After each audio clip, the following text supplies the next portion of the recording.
મકરબામાં વૃક્ષારોપણ કાર્યક્રમ યોજવામાં આવ્યો। કેન્દ્રીય ગૃહમંત્રી અમિત શાહે વૃક્ષારોપણ કર્યું।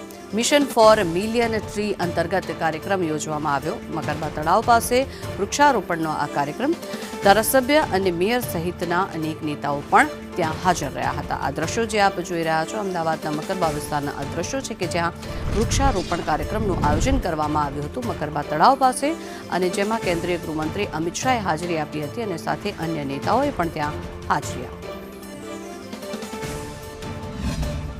આજે આંતરરાષ્ટ્રીય યોગ દિવસ નિમિત્તે મકરબા ખાતે સરખેજ વોર્ડની અંદર 3000 કરતાં વધારે સ્ક્વેર મીટર પ્લોટની અંદર 380 જેટલા વડ વાવવામાં આવ્યા હતા। માનનીય ભારત સરકારના ગૃહ અને સહકારી મંત્રીના વાત કરીએ ગાંધીનગર લોકસભાના સાંસદના વરદ હસ્તે વડના ઝાડ રોપવામાં આવ્યા હતા। તદુપરાંત સાથે સ્થાનિક ધારાસભ્ય, કોર્પોરેશનના પદાધિકારીઓ, કોર્પોરેશનના અધિકારીઓ અને આ જગ્યાએ આપણે વાત કરીએ કે મકરબા ખાતે લગભગ મોટો ઓક્સિજન પાર્ક બનાવવામાં આવશે, જેમાં મિયાવકી પદ્ધતિથી 11,000 કરતાં વધારે છોડ અહીંયા આગળ વાવવામાં આવશે। આમ એક નવું નજરાણું સરખેજ વોર્ડની અંદર વેજલપુર વિધાનસભાની અંદર એક ઓક્સિજન પાર્કનો ઉમેરો થશે।